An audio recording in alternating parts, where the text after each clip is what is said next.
श्री स्वामी समर्थ. पिठोरी अमावस्या. 11 दिव्यांनी ओवाळा आपल्या मुलाबाळांना. मुलांची भरभरून प्रगती होईल आणि प्रत्येक कामात त्यांना यश येईल. चला तर मग आजच्या व्हिडिओमध्ये बघूया काय उपाय करायचा आहे.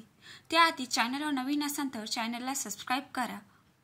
पिठोरी अमावस्या म्हणजेच पोळा. या दिवशी दिव्यांनी आपल्याला मुलांना ओवाळायचं आहे.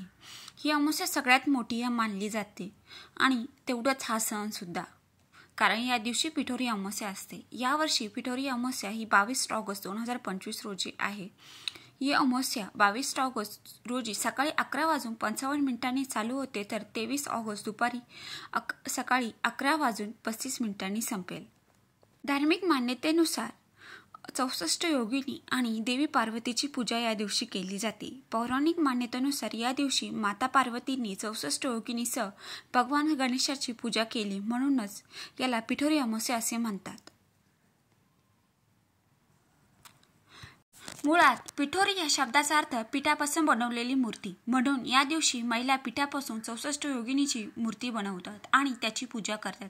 असं मानलं जातं की माता पार्वतीने श्री गणेशाला प्राप्त करण्यासाठी या दिवशी पूजा अर्चना आणि पिठाने बनवलेली मूर्ती केली होती. म्हणून हा दिवस आई आपल्या मुलाबाळांसाठी अत्यंत महत्त्वाचा असतो. मुलाबाळांच्या दीर्घ आयुष्यासाठी, त्यांच्या प्रगतीसाठी आणि त्यांच्या संरक्षणासाठी आणि त्यांच्यावर कोणती अडचण येऊ नये, कोणतेही संकट समस्या येऊ नये म्हणून या दिवशी अनेक उपाय, पूजा अर्चना करण्यात येते. जसं माता पार्वतीने पिठाने मूर्ती बनवली होती तसेच आणि आपण 11 दिवे पिठाचे बनवणार आहोत. कणिकाचे 11 छोटे छोटे दिवे बनवायचे आहेत. त्यामध्ये तूप, तेल टाकून कापसाची वात लावून त्यांना प्रज्वलित करायचे आहे आणि ते 11 दिवे आपण एका थाटात रचायचे आहेत आणि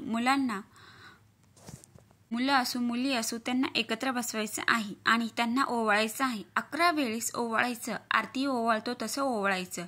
मुलं लांब असेल तर त्यांच्या नावाने ओवाळायचं. मुलं जवळ असेल तर त्यांना बसवून ओवाळायचं. हे काम आपण, हा उपाय सकाळी संध्याकाळी केव्हाही आपण करू शकतो.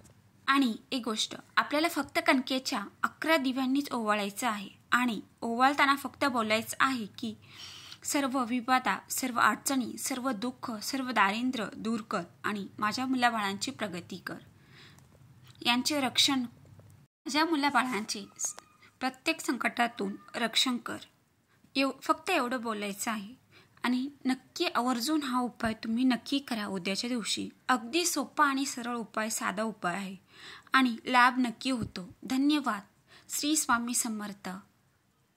चॅनलला नवीन असाल तर चॅनलला सबस्क्राईब करा आणि हो, जाणीव